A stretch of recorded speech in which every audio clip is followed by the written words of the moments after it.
Muito boa noite. Antes de mais nada, eu quero pedir bênção à minha mãe, sua bênção, minha mãe.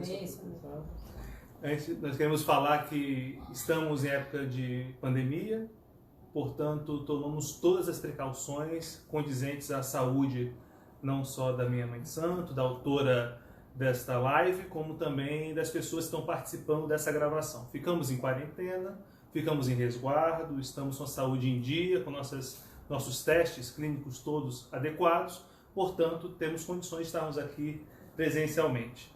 Para nós da Arqué Editora é um motivo de enorme satisfação, enorme alegria de falarmos um pouquinho desse livro que saiu, a segunda edição, revista ampliada de Um Mestre Iluminando Consciência, de autoria de Mãe Marilise Rivas, mestre Maracier. E vamos deixar uma surpresa importantíssima para os amigos que estão assistindo na Arqué Editora ao final desta live. Mas antes de mais nada, eu quero passar a palavra para aquela que é a autora, mãe de santo e pesquisadora que tanto queremos ouvir. Minha mãe de santo, Mãe Marilise Rivas, qual é a sua expectativa sobre essa obra? Bênção, meu filho.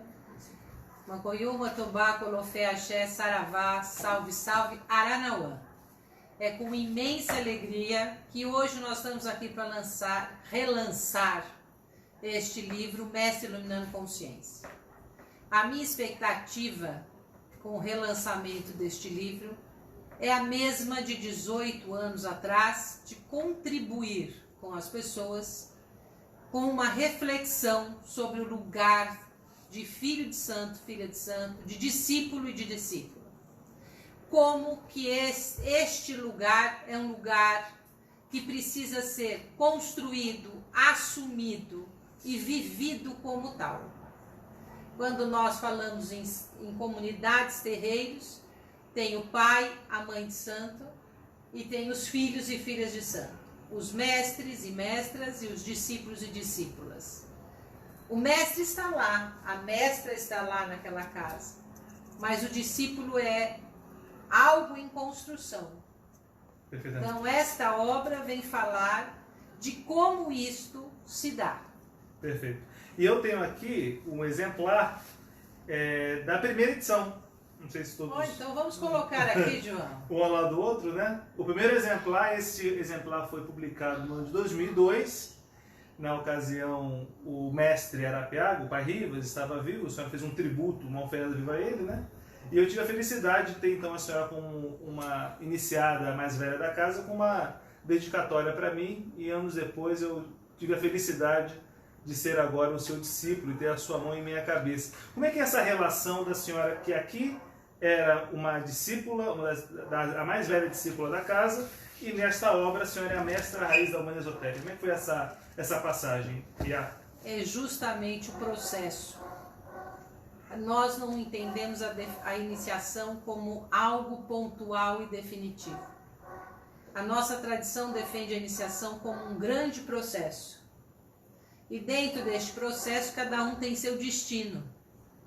E esse destino pode ser realizado ou não.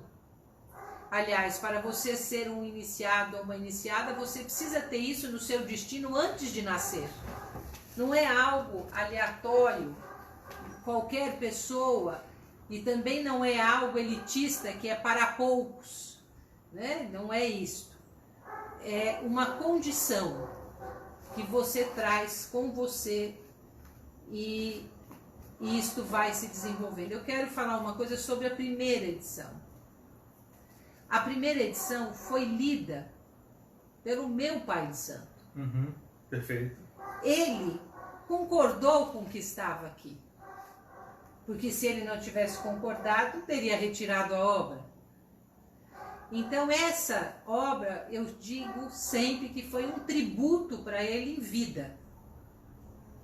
Eu disse a ele o quanto ele era importante para mim, quanto o mestre que iluminava a minha consciência, que fazia com que eu me conhecesse, porque a gente não se conhece. Quando chega no terreiro, nós temos uma visão sobre a nossa pessoa que ela vai sendo desvendada, né, João? É como se a gente tivesse envolvido, como se fosse uma múmia. E aí a gente vai desenvolvendo aquela, né? Desenvolvendo não no sentido de evolução, mas retirando aquelas vendas que cobriam aquilo que a gente entende como espírito. Então, essa primeira edição marcou muito forte para mim esse desenvolvimento, ou seja, tirar sobre mim aquilo que não me pertencia e também a aquiescência do meu Pai de Santo. Perfeito. Esta obra, por sua vez, é muito especial, porque o mesmo respeito que eu tinha quando eu fiz a primeira edição, eu fiz questão de manter nesta obra. Esta obra, ela é ampliada, sim, mas não é uma obra que teve a sua estrutura modificada. Então, o que vocês lerão aqui, inclusive eu comentava com o João, hoje, antes da live, que eu peguei o livro para reler ontem.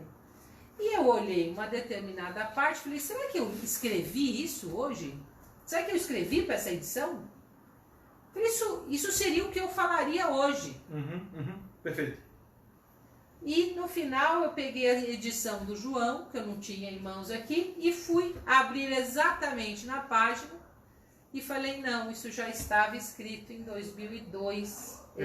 A mesma coisa que eu diria hoje ao meu Pai Santo. Perfeito. Então, só para nós deixarmos registrado, o conteúdo que estava na primeira edição, a senhora preservou integralmente na segunda edição. Sim. Entretanto, se nós formos observar, a primeira edição, ela tinha, vou até olhar aqui de maneira muito, 140 páginas era a primeira edição.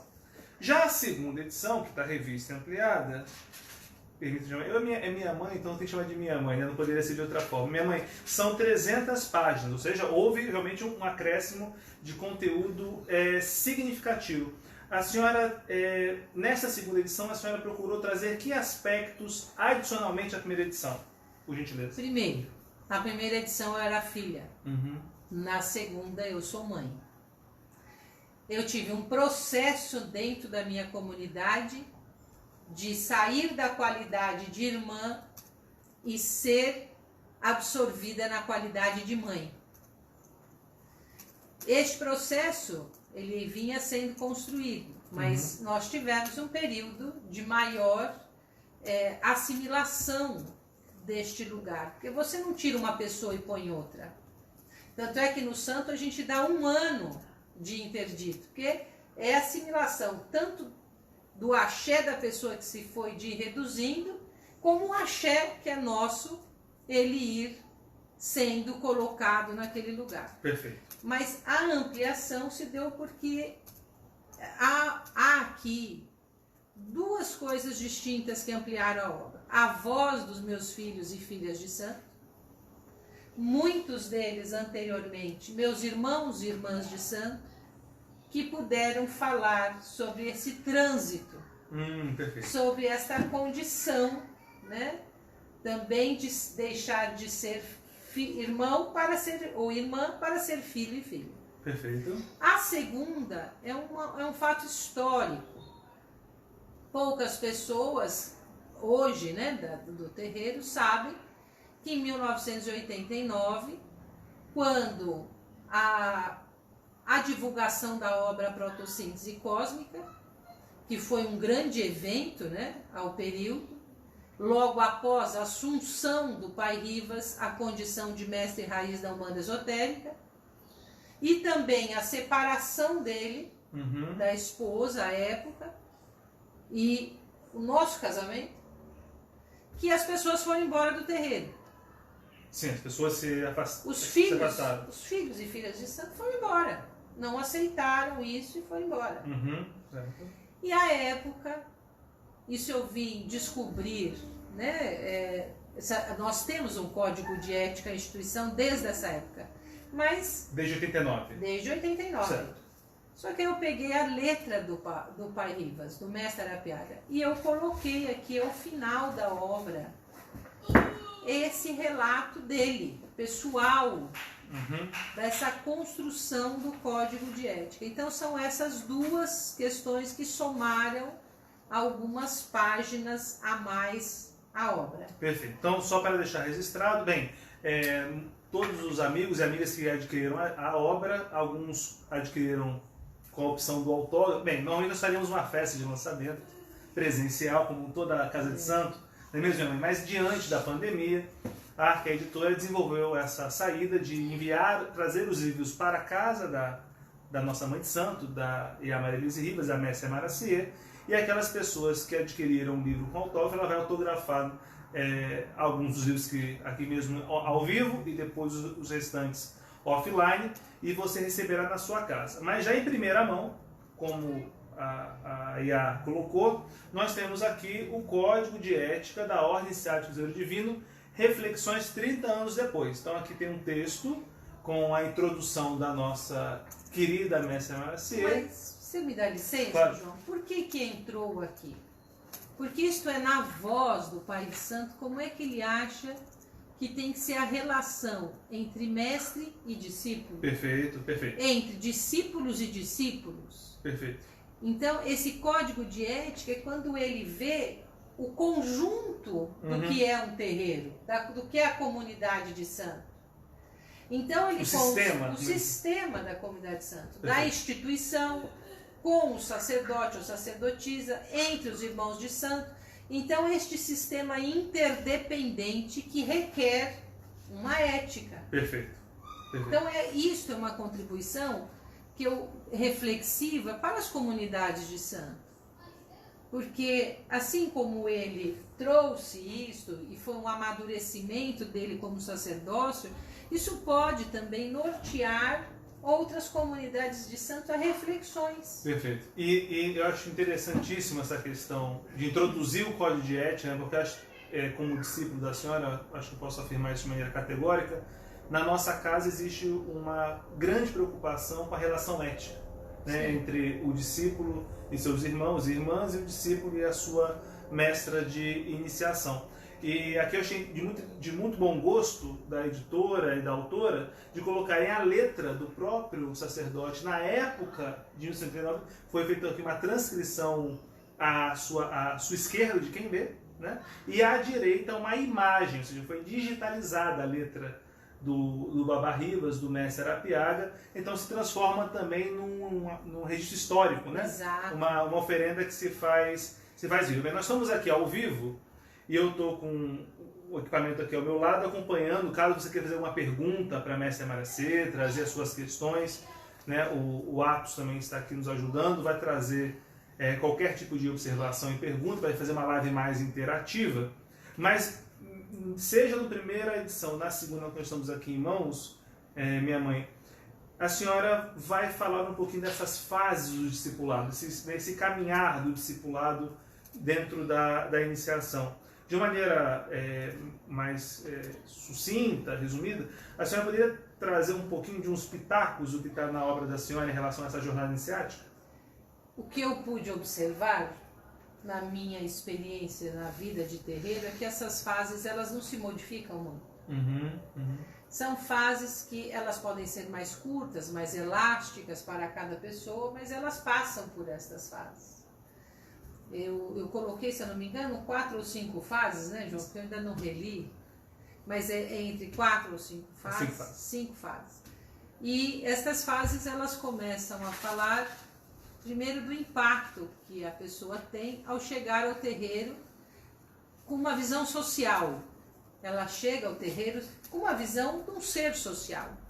E ela acha que aquele espaço terreiro tem que corresponder as expectativas da sociedade comum.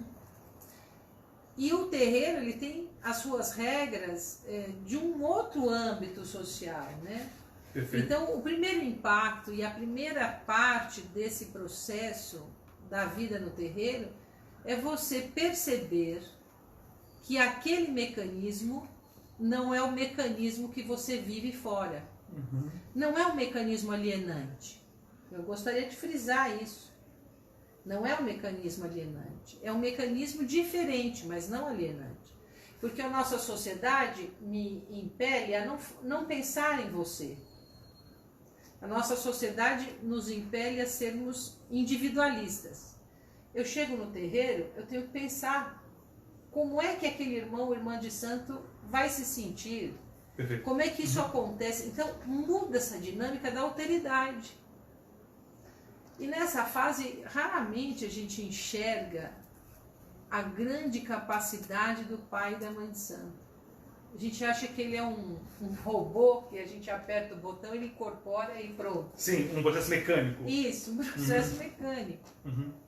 E isso vai criar alguma distinção entre iniciação e mediunidade, ou a senhora vai pensar como algo... Eu acho que dentro da Umbanda, a mediunidade é um caminho importantíssimo. Certo. Ele é um caminho rico, importante, porque a mediunidade faz uma operação importante da gente entender que existe uma vida espiritual. Ou seja, há toda uma existência numa vida sem corpos. E esta vida sem corpos interage conosco, por meio da incorporação. Nós ouvimos mortos falarem.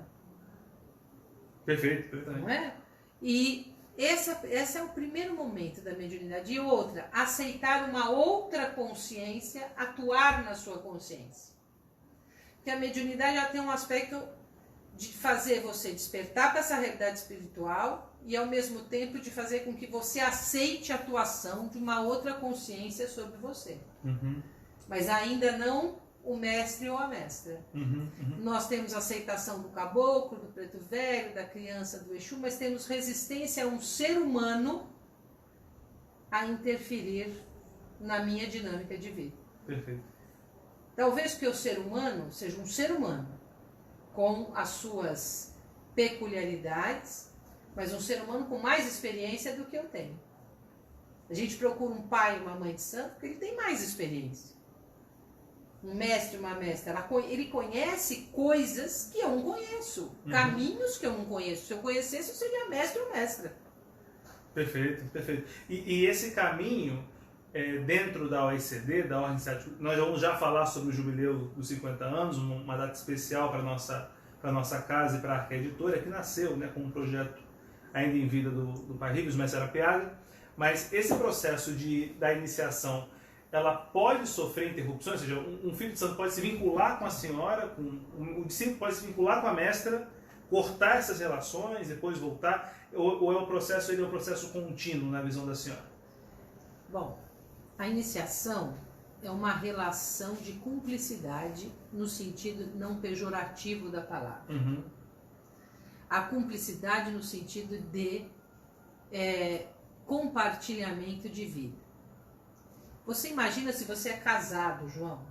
Casado, não estou falando de uma relação íntima e espiritual. Você é traído. Você volta para a esposa, vai ser a mesma coisa? Não. Sempre vai parar algumas dúvidas. Então esse processo também demanda esta relação de confiança. Perfeito. Então quer dizer que se eu sair de uma casa de santo, eu não posso voltar e continuar? Não, você vai começar do zero. Toda vez que eu saio de uma casa de santo, eu rompi com a casa de santo, quando eu voltar eu tenho que começar do zero. Perfeito. Ah, mas se eu tiver santo, por exemplo, o pessoal do candomblé vai falar, se eu tiver santo, se tiver ebome, foi bom, já tiver coisa feita e eu saio, eu vou voltar como Iaô? Lógico que não. Você não vai voltar. Você vai voltar na sua qualidade, por exemplo, você é iniciado na Umbanda, você vai voltar como iniciado. Só que na relação mestre-discípulo, as coisas recomeçam. É como se fosse uma condescendência da mestra em relação ao discípulo em aceitá-lo novamente. Exato. É isso. Perfeito. Nós já estamos aqui com uma audiência significativa, minha mãe, e temos um comentário aqui do André Luiz Oliveira, né, com Macuyu, né, como se fala no Angola. Acho muito importante o tema código de ética e está parabenizando a senhora. Macuyu no Zambi. É com muita alegria que eu o recebo.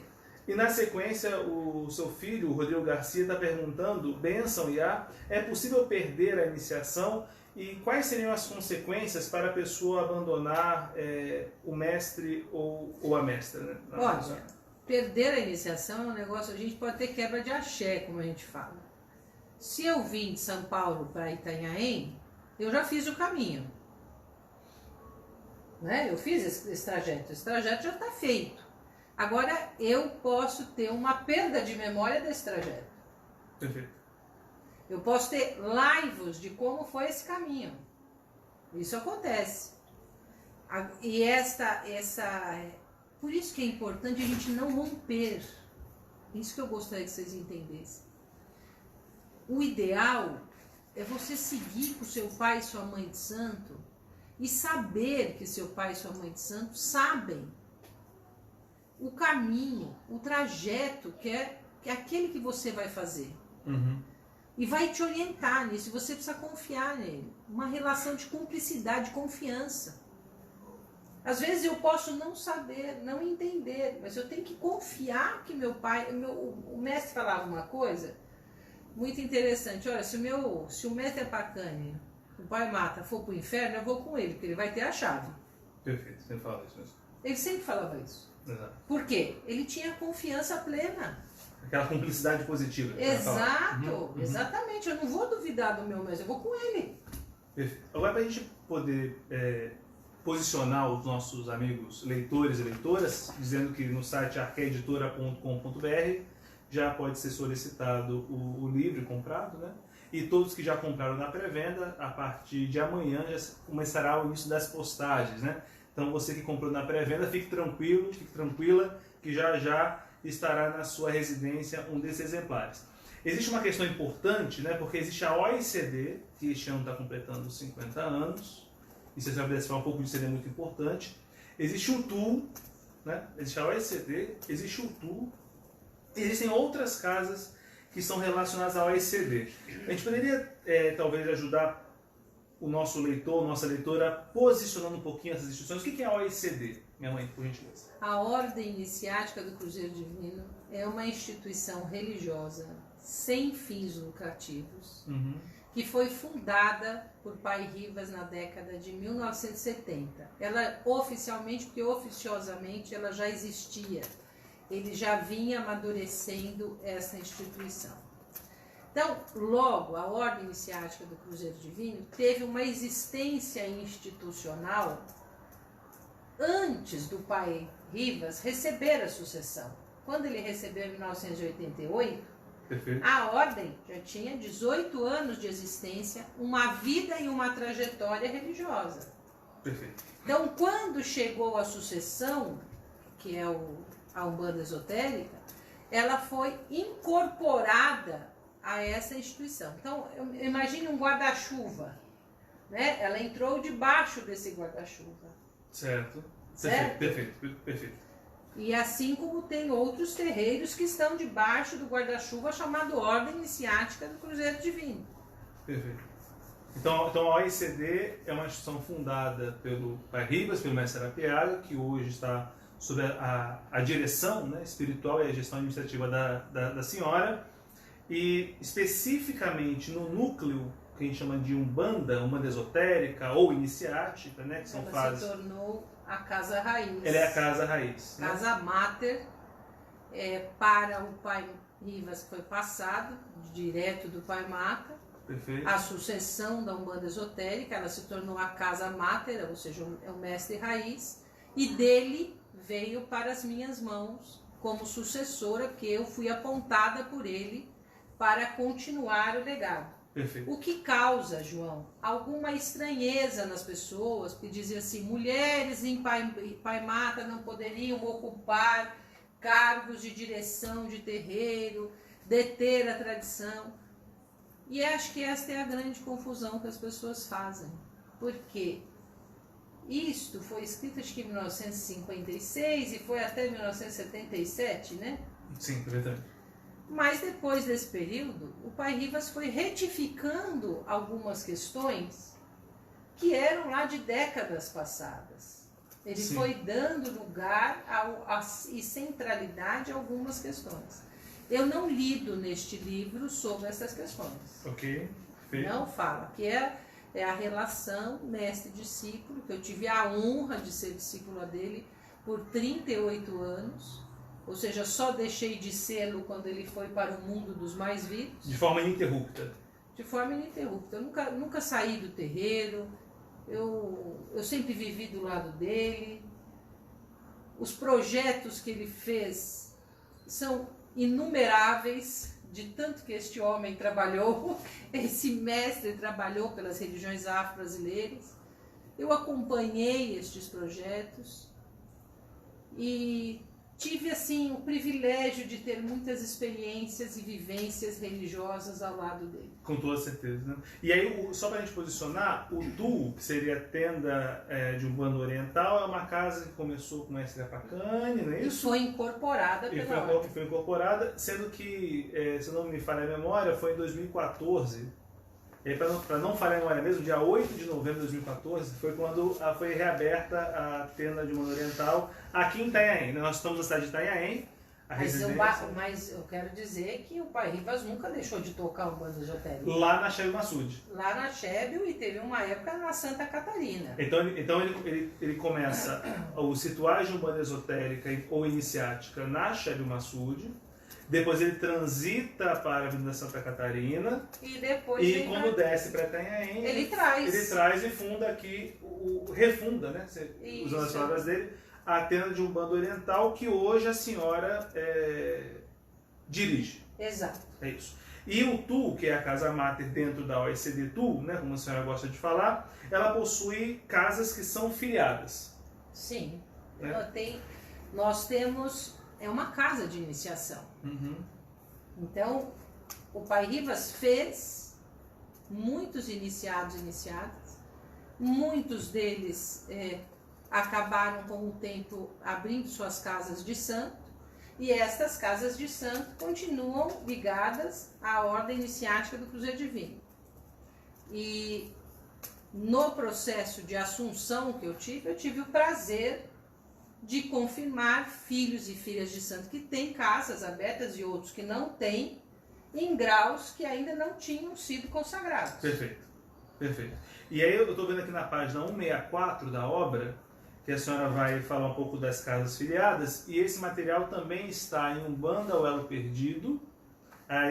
Foi a última obra de Pai Rivas na Umbanda Esotérica Iniciática, né? Foi a reedição de Exu Grande Arcano, e depois ele reeditou Umbanda, o Elo Perdido. E também aparece nos escritos de 1998 da OECD, que existem algumas nomenclaturas específicas para identificar as casas filiadas. Porque quando essa estrutura da ordem iniciática ela foi montada dentro da Umbanda Esotérica, surgiram 7 gamas, né? Vamos dizer assim, de terreiros, que iam de escolas de iniciação a agrupamentos. Perfeito. Casa de oração e tudo. Casa de oração. Então, existe, e é óbvio que esses nomes, né, essas nomenclaturas, foram adicionadas ou direcionadas para alguns filhos e filhas de santo que utilizam.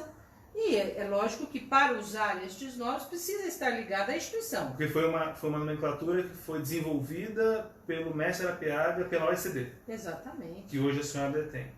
E por falar em casas filiadas, você tem uma neta de santo que mandou aqui uma mensagem para a senhora, perguntando sobre Denise Batista, benção minha avó, sua neta do Rio de Janeiro, lá da Chopana do Senhor Sete Montanhas, do mestre Maratanã.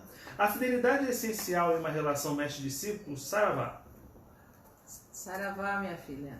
E além das bênçãos, né? Eu acho que sem ela não há iniciação. Uhum. Se não houver fidelidade, não há iniciação. Não há filho e não há pai ou mãe. Existem amigos, colegas, mas não uma relação de pai e mãe. Você imagina que o mestre e a mestra, ele é aquele que entra na sua mais profunda intimidade. Se não tiver fidelidade, como é que isso pode acontecer? Perfeito. Perfeito. O Emerson Proete, né, seu filho de santo. Bênção, Emerson. Mestra, aqui é seu filho Iracheva, peço suas bênçãos e gostaria de respeitosamente lhe perguntar se há relação no caminhar da iniciação espiritual com o processo de individuação de Jung, sabendo que na teoria em questão ele aborda uma jornada de autoconhecimento e resignação do ser, no qual ele denomina de self, ou seja, o acesso a uma manifestação feliz e completa existencialmente. Meu filho, a iniciação é uma realização feliz e completa. Já que você falou do Jung, eu gostaria de falar do inconsciente coletivo e do inconsciente individual, que foi uma herança do Freud. E acho que o Jung foi muito feliz, e isso existe na iniciação, porque você precisa reduzir o seu inconsciente. Você precisa ter maior gama de consciência. A realização se dá em você se reconhecer. Para isso você precisa entrar no seu inconsciente individual, que não está dissociado do inconsciente coletivo. Por isso que a gente fala no terreiro, a gente ganha ou perde junto, né? Porque essa coisa do inconsciente coletivo, ela é tanto do meu terreiro quanto é da minha ancestralidade. Perfeito. E o Jung foi muito feliz quando falou do self e também da sombra. Ele dizia que havia um grande componente do self que era a sombra, ou seja, aquilo que você não enxergava de você mesmo. E a iniciação, ela quer exatamente fazer com que você tenha o menor espaço de sombra possível dentro de você. Perfeito. E só para lembrando, né, nós falamos do site da editora, mas fiquem tranquilos e tranquilas que o endereço vai ser colocado na descrição, né, nos comentários da nossa live. Tem alguns, bem, tem filhos aqui do Rio de Janeiro, de Petrópolis, enfim, de vários lugares, mas tem uma coisa que chamou aqui a nossa atenção, que eu vou destacar, que é da sua filha Alice Quaresma Garcia, né? A bênção, mãe, gostaria que a senhora falasse mais sobre o mestre e mestra destruidora de egos, que acabou pegando carona no Iracheva. Como isso se dá para o discípulo no caminho da iniciação dessa questão da destruição dos egos? Olha, neste livro eu falo que o mestre é o destruidor de egos.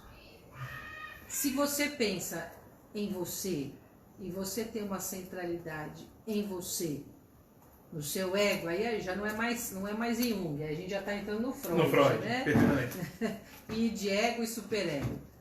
O ego é a parte mais externa, é mais superficial, né? Mas ela também é estruturante na pessoa. E o mestre era um destruidor de egos, porque ele sabia que eu precisava deixar de pensar no meu ego para poder ter condições de assumir responsabilidades coletivas. Perfeito. Porque enquanto eu só penso em mim, na minha estrutura, eu não penso no coletivo. Então, ele tinha uma capacidade de fazer doer o seu ego. Ele tinha uma capacidade porque ele batia naquilo que mais lhe incomodava. Então ele acertava você nas coisas mais, aquelas mais delicadas, nevrálgicas que você tinha. Porque ele sabia que se você conseguisse superar isso, você superaria o mundo. Ele fala, ele tinha até uma outra frase que ele dizia, que ele falava sempre, Jesus venceu o mundo e nós também precisamos vencê-lo. Então, o mundo é do ego, né? A iniciação não. A iniciação é do espírito. Perfeito. E também deixando registrado que, além dessa obra da mestra Emara Seda, mãe Maria Elise Rivas, o qual tenho satisfação de ser filho de santo dela, nós também temos outros livros da mãe Maria Elise que estão publicados pela Arqué Editora, né? Pela LAF e pela Arqué Editora, que vocês podem achar também no site. Tem até alguns boxes que nós fazemos. E a pedido, né, da mãe Maria Elise Rivas, ela pediu que a Arqué ajudasse de alguma maneira a não só disseminar conteúdo, mas também de participar dessa grande rede de solidariedade, né? Que é uma preocupação em épocas de pandemia. Essa é uma live que depois vai ficar marcada aí no Facebook para os anos seguintes, mas quem nos assistir daqui a alguns anos, nós estamos em pleno mês de junho de 2020, no meio de uma pandemia, né, gravíssima que assola a nossa sociedade, onde milhares de pessoas estão indo a óbito por conta do Covid-19. E uma forma que a senhora desenvolveu, com as portas do terreiro fechadas, por conta desse distanciamento social necessário para a saúde das pessoas, foi fazer uma grande campanha de solidariedade. A senhora poderia falar um pouquinho dessa campanha que a Arqué abarcou junto com a senhora? Quando nós somos iniciados, mestres e mestras, e ainda mais na qualidade de mestra raiz, que tem várias pessoas sob o seu comando espiritual, nós damos assistência em vários níveis. Vários. E eu aprendi com o mestre que o terreiro não é religião. Nossa, como assim não é religião? Que é também religião. Mas o terreiro, ele é o mundo. Ele se expressa na sociedade, na cultura, na economia, na política.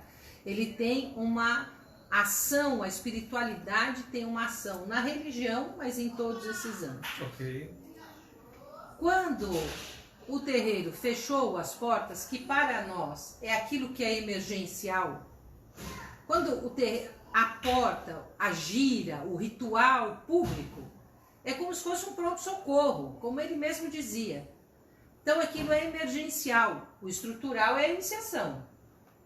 O estrutural é mudar aquilo que nós somos para uma coisa, é que eu vou falar, desenvolver, né? Um reencontro. Um reencontro da sua essência. Agora, o ritual público, ele é emergencial. E nós tiramos o aspecto emergencial. Porque fechou a porta do terreiro para não colocar ninguém em risco.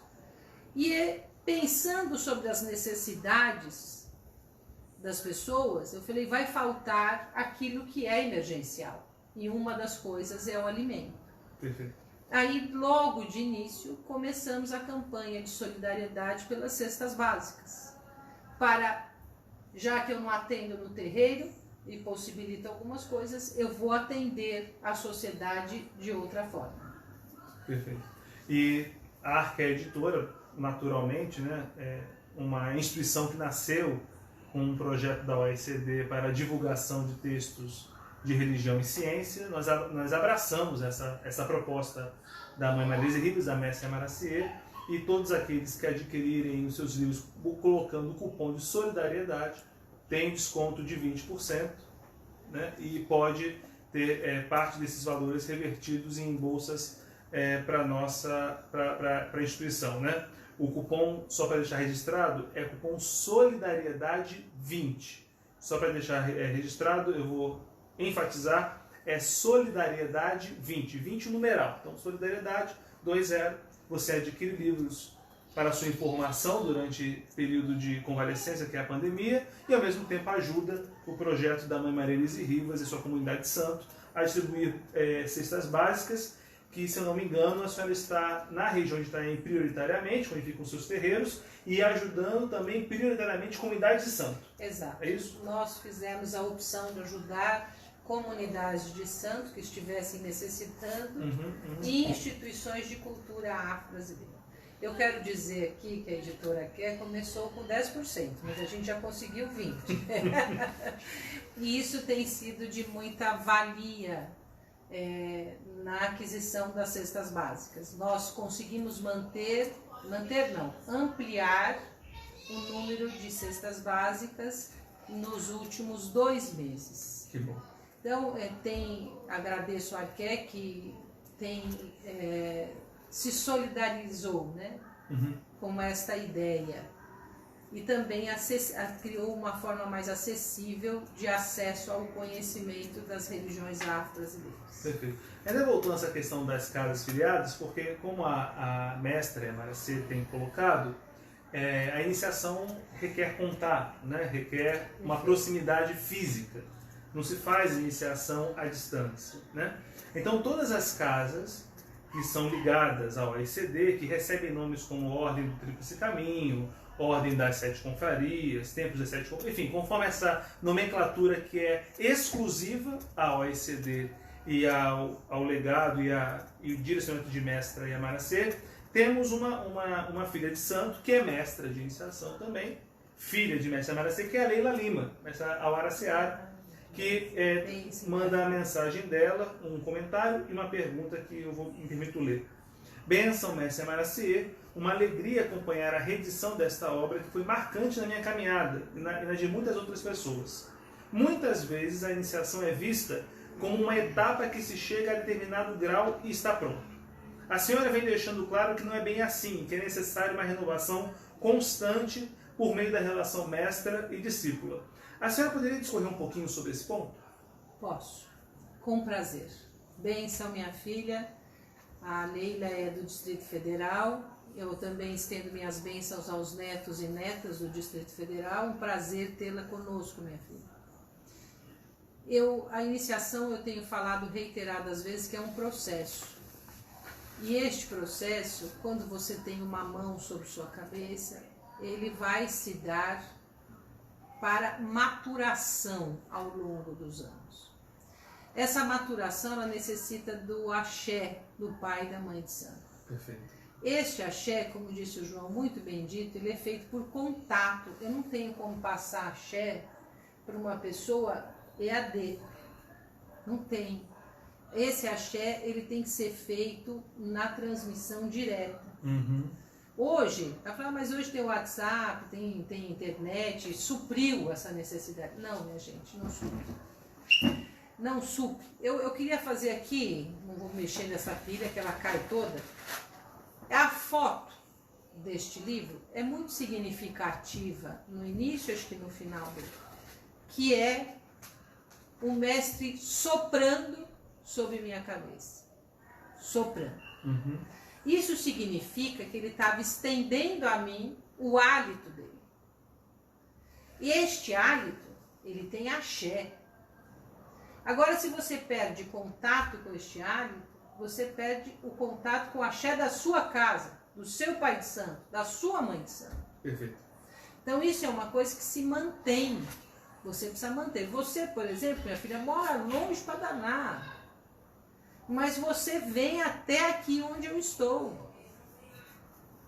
Periodicamente você está na minha cidade. Inclusive, antes de iniciar essa pandemia toda, eu dei a ela o 7º grau. Hoje ela é uma iniciada, uma mestra do 7º grau.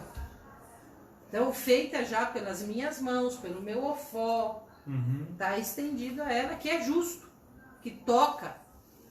Lá o terreiro dela, tem lá o terreiro, os filhos, as filhas, muito bem estruturados por sinal, assim como a Batemi e a Maratanã, assim como o Itaxirenanda, né? O Iguitã, que é o mestre Iguitã, tenho saudades dele, que né? Vale do Paraná. Exato. E tantos outros pais e mães de santo, alguns na qualidade de mestres e mestras, outros de iniciado e iniciadas, né, da nossa casa, que tem as suas casas. Aqui eu não citei o Iapocã, não citei o Pedro, não está Xirenanda, não, outro Pedro. Mas que estão ligados à nossa casa também. E se eu esqueci de alguém, eu esqueci. Eu sempre esqueço. E depois eu vou pegar aqui a relação das pessoas. Eu sempre esqueço. Por isso que eu não gosto de citar nome, porque eu sempre esqueço. É uma casa cheia, né? Isso, aí a gente acaba esquecendo. Mas em São Paulo, em especial, que é onde fica a Casa Mater, aqui em Itanhaém, a senhora tem terreiros filiados, né, que podem usar essas nomenclaturas da OECD, o terreiro da mestra Batemi e do Taramatã, o terreiro que é o que fica em Sorocaba. Isso. É o de Sorocaba e atualmente retornou o Carlos, o Iapocã, que também tem o terreiro na cidade de Jacareí. E o Marcelo Nascimento, né? Isso, Marcelo Nascimento na cidade de Suzano, mestre Marcelo Nascimento. Então, uma pessoa que está interessada, por exemplo, no estado de São Paulo, buscar uma casa de iniciação com os fundamentos de Mestre Arapiaga, vem ao encontro do TU aqui em Itanhaém. Aí eu vou direcionar. E aí, conforme for o distanciamento, está direcionando a Casa Mater e nas casas filiadas, é isso? Exatamente. Perfeitamente. Aproveitando aqui mais uma pergunta, o Alder Sassahara pede a bênção à senhora, a bênção mãe. Entendemos a grande importância da relação mestre-discípulo. Nesse sentido, a senhora concorda que dentre as incontáveis e significativas realizações do seu antecessor, Pai Rivas, a maior obra dele foi a sucessão, foi dar a continuidade à obra e, portanto, a edição da senhora? Com certeza a sucessão, a tradição, não sou eu. A tradição está sob meus cuidados. A tradição não era o Pai Rivas, ficou sob os cuidados dele. A tradição não era o Pai Mato, ficou sob os cuidados dele. Quando eu me for, a tradição vai para outra pessoa. E a grande coisa do axé de uma casa de santo, de uma tradição, é fazê-la viva. Ela tem de estar viva, ela não pode se eu morro, ela não pode morrer comigo. Ela não sou eu. Ela vai continuar viva nas descendências. Então, o fato do pai Rivas ter deixado a sucessão que ele achou por bem ser legada a mim, essa foi o desejo dele, permitiu que a tradição permanecesse viva, atuante, como tem estado, extremamente atuante. Perfeito. Ou seja, no que pese a figura de Mestre Arapiaga ter sido e ainda é muito marcante, muito, extremamente marcante. Eu quero ser marcante para o futuro. Exato. Ele deixou de maneira assim insofismável, indelével, que ele é importante pela tradição que ele carrega, né? Ele é a tradição que ele transmite. Exato, exato. As pessoas, elas não podem ser pais e mães santos de mão vazia, como dizia o pai Rivas. O mestre Arapiaga falava isso. Então eu preciso ter realizações para a minha tradição. E cada pessoa que eu citei, o pai Mata, o pai Rivas, são importantíssimos e ganham o status de ancestrais da nossa casa. Eles são ancestrais, porque ancestral só ganha o título de ancestral aquele que merece ser lembrado, que fez muito. Eles são ancestrais porque fizeram muito pela tradição. Perfeito. E eu quero um dia entregar minha tradição fazendo muito para também compor esse rol ancestral memorável. Perfeito. Que merece ser lembrado. Por que a gente fala do pai Rivas e do pai Mata? Porque a gente tem muito para falar deles. Eles construíram muito. Muito. Perfeito. Então, a tradição ela tem que ter um mestre, uma mestra raiz que construa, que seja produtivo, não para ele, mas para a comunidade como um todo. E a gente quer, explorando um pouco essa questão da nossa, permita dizer, mãe multifacetada em termos de trabalho, né? É mãe de santo, é pesquisadora, é escritora. Tem uma filha aqui da senhora, a mestra e a sereia, Érica Jorge Carneiro, que ela traz um questionamento interessante que nós da editora também observamos. Ela fala o seguinte: benção, mãe, essa é uma obra que discorre sobre a experiência iniciática. A senhora podia comentar o porquê de obras assim serem tão raras nas humanas ou até mesmo no universo afro-brasileiro? Isso é verdade, ela reconhece que são poucos os textos, né, que falam desta questão da experiência iniciática em si. A senhora teria algum ponto de vista sobre essa questão? Eu acho que existe uma coisa que é chamada segredo do terreiro, né? Isso aí é uma coisa que preserva um pouco do que ocorre na iniciação. Mas existe uma parte que pode ser pública. O que eu escrevi aqui é a parte pública. Ela não reflete, ela reflete minha relação em alguns aspectos com o meu mestre. Ela não reflete toda a minha relação com o meu mestre. Então, acho que é carente, sim, o universo religioso. No Arqué nisso tem uma contribuição ímpar, porque tem essa e tem a obra da Érica também, né? Eu e eu. Isso, que é muito, muito importante. Lá no Sonomblés, né? Exato, que é um outro núcleo, né?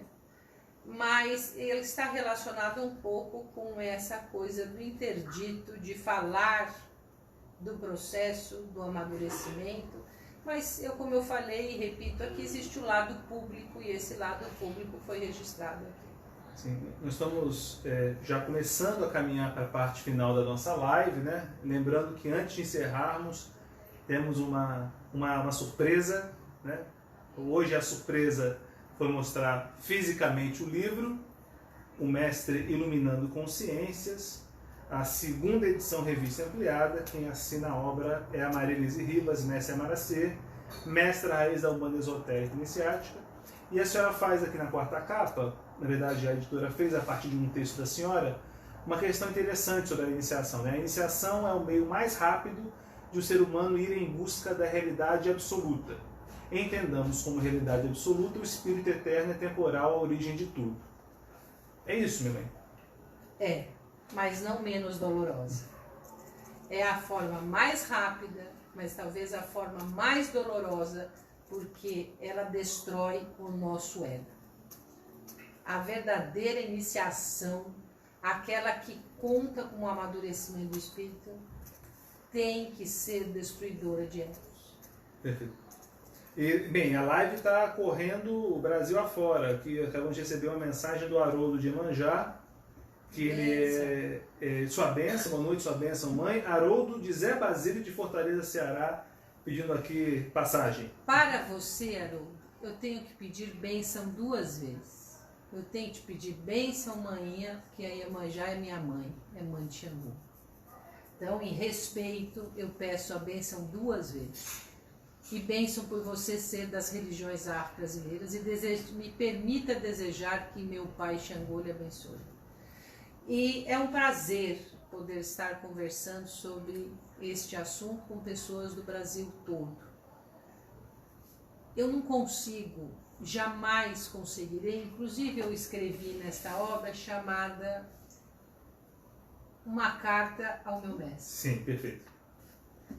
Eu escrevi uma carta ao meu mestre.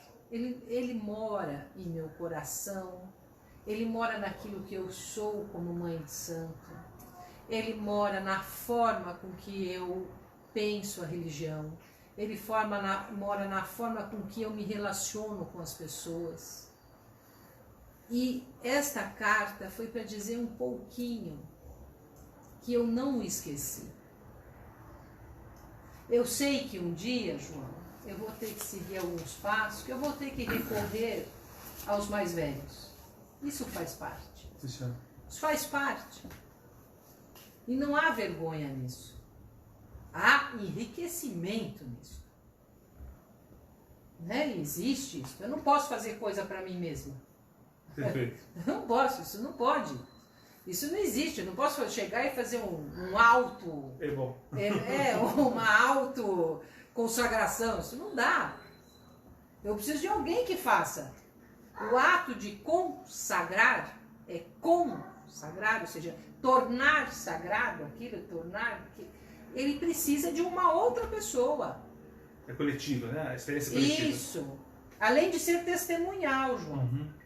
Porque é, no terreiro, sabido que a gente nunca faz uma coisa com uma pessoa sem que haja testemunhas. Perfeito. Fotografias.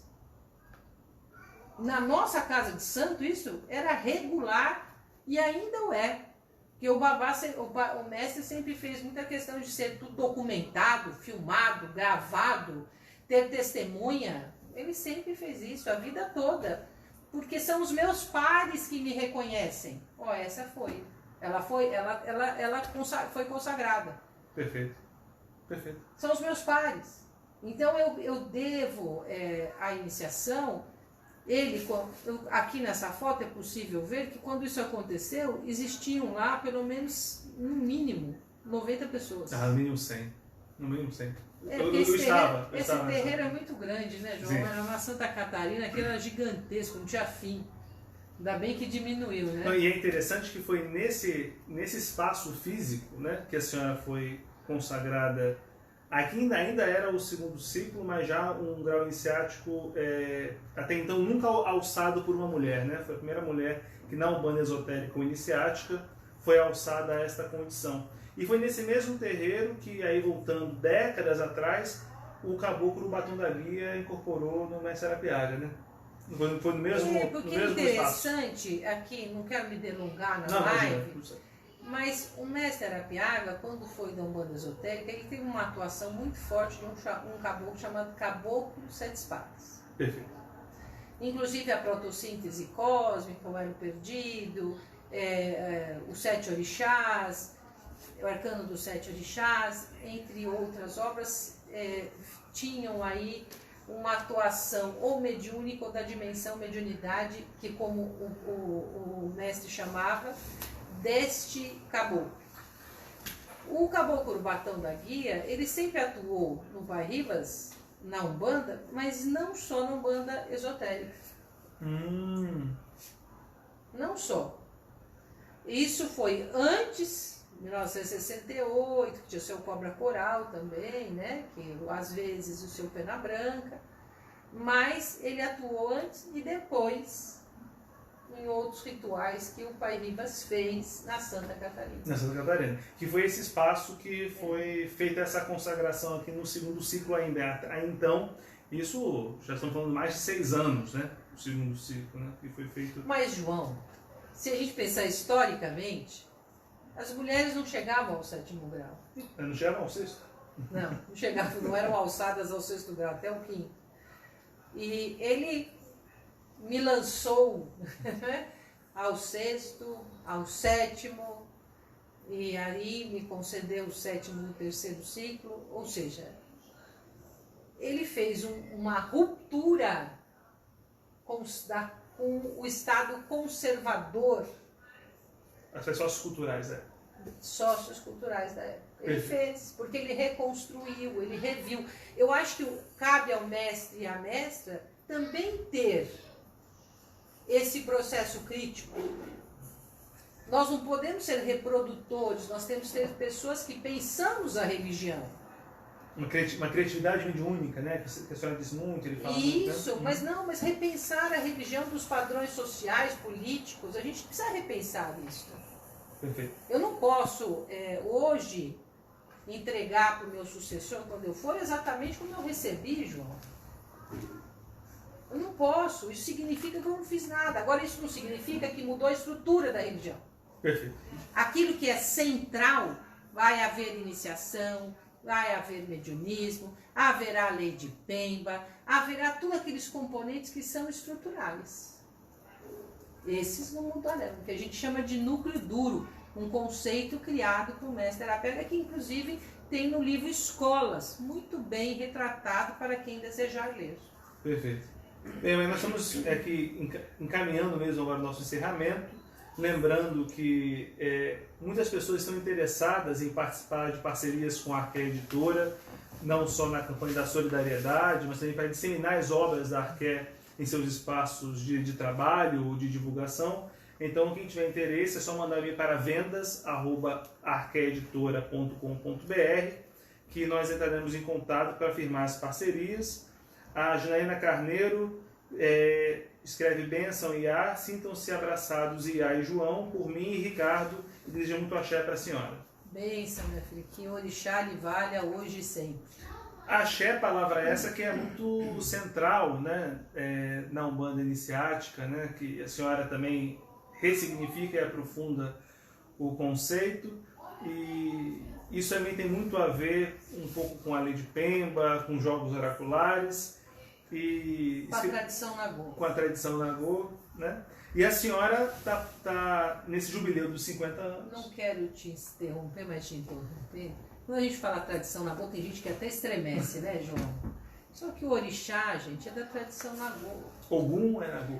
A palavra orixá, orixalá, Iemanjá, Ogum, Oxós, Xangô é da tradição Nagô. Perfeito.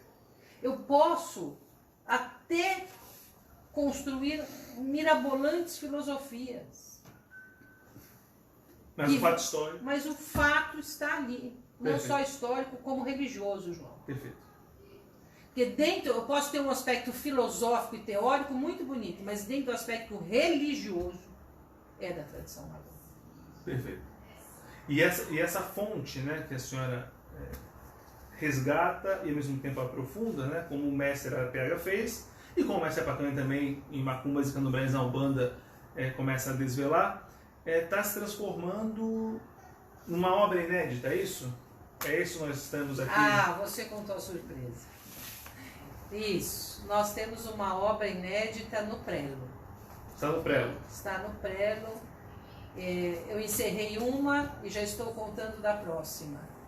E nesta obra nós vamos falar um pouco sobre as contribuições de Pai Mata, de Pai Rivas e as minhas contribuições. Perfeito. Esse livro aqui é uma revisão e ampliação. Este próximo, ele é totalmente inédito. Totalmente. Não é totalmente porque ele não é inédito, porque eu vou recapitular algumas coisas. Mas eu vou explicar como é que esta tradição ela veio se desenvolvendo e não se confrontando. Ela sempre esteve em diálogo com o seu nascedouro e desenvolvimento em perfeita simbiose. Bem, eu não vou falar mais nada além do que eu disse, porque eu acho que cabe não só a mestra raiz da Umbanda Esotérica Iniciática, como também a autora do texto, escolher junto com a editora o melhor momento para dar o nome, capa e todos os detalhes dessa obra. João, já tem o nome. Já tem o nome? Já tem o então, nome, vamos já tem, mas eu não vou ainda, eu vou deixar a editora, que aqueles que desejam fazer parceria com a editora, eu a recomendo. São excelentes para trabalhar em conjunto. Excelentes. Foram parceiros nas obras, foram parceiros na revista Estudos Afro-Brasileiros, que é inteiramente gratuita, está à disposição de vocês na internet. E um conselho editorial de peso, né? Não conta, João. Nós temos uma surpresa para a próxima edição da revista. Tá certo. Então vamos manter. Nós somos parceiros nessa revista, então nós vamos manter até a próxima edição, que vai chegar com bastante novidades, assim como o próximo livro chegará com muitas novidades. Eu aprendi uma coisa com o meu pai de santo. Aliás, uma não, eu vou ousar dizer algumas. A primeira, que você só fala aquilo que você já fez. Perfeito. Então, quando ele falava, ele já tinha feito. Ele sempre falava isso. Se eu falei, porque eu já fiz. Então, eu estou seguindo os passos do meu mestre. A segunda, que não pode, acho que isso está escrito em Fundamentos Herméticos, não pode ser um mestre ou uma mestre, ainda mais mestra raiz, de mãos vazias. Perfeito. Então eu estou procurando encher minhas mãos e passar como deve ser as pessoas. Então, para o Jubileu de Ouro, e já encerrando, a senhora está oferecendo esses trabalhos, essas obras, essas atividades. A revista, esta obra e a próxima que será lançada, porque não é qualquer dia que uma instituição faz 50 anos de existência e uma existência repleta de realizações. Graças a Deus. Bem, é com muita alegria e satisfação, primeiro que eu confesso que estar ao lado da minha mãe de santo, da minha mestra, é sempre muito prazeroso. Minha mãe, obrigado pela paciência da senhora nos receber aqui na sua residência, poder falar um pouco sobre o lançamento dessa obra.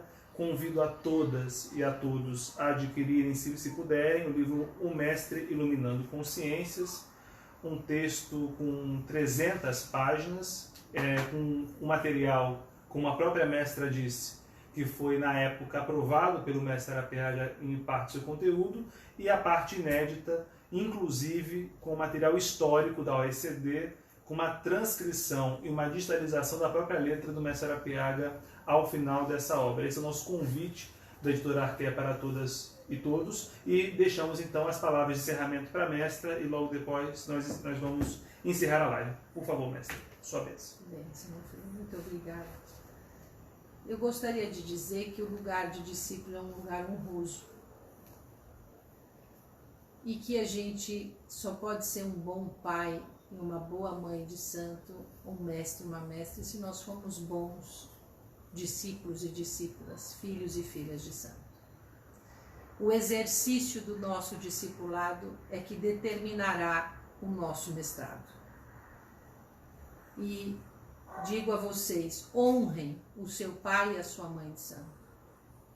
Honrem o seu mestre e a sua mestra. Porque se eles são mestres e mestras, eles percorreram um caminho que você ainda não percorreu. E com certeza este caminho pode ser muito mais rápido se você o seguir. Isso não quer dizer, como eu ouvi uma vez, nossa, eu achava a senhora tão submissa. Não, eu era respeitosa. Quando meu mestre falava, eu me calava. Porque a palavra dele era soberana. E assim eu encerro como João, com muita alegria, relançando o que foi muito caro para mim e continua sendo. Aliás, sem grandes digressões, eu coloquei na minha dedicatória do meu livro, In Memoriam, a você, meu amado e eterno mestre. Como na carta lhe dedico esta obra, onde você estiver, de sua eterna filha, Mestre Yamaracê. Axé. A ele eu dediquei mais uma vez a obra, porque ele não deixou de existir. Ele é meu ancestral. Perfeito. Bem, e só para as pessoas que adquiriram na pré-venda, não quero deixar as pessoas sem essa informação, nós faremos o nosso Zoom, né, todos que adquiriram o livro na pré-venda, sábado às 8 horas da noite. Essa é uma conversa mais intimista com a própria Mestre Yamaracê, Mãe Maria Luísa Rivas, que vai discutir a obra com aqueles que adquiriram na pré-venda. Nós pedimos mais uma vez bênção à nossa Mãe de Santo, desejamos uma excelente noite e uma excelente leitura a todos e a todas que adquiriram e vão adquirir o Mestre Iluminando Consciências. Até mais!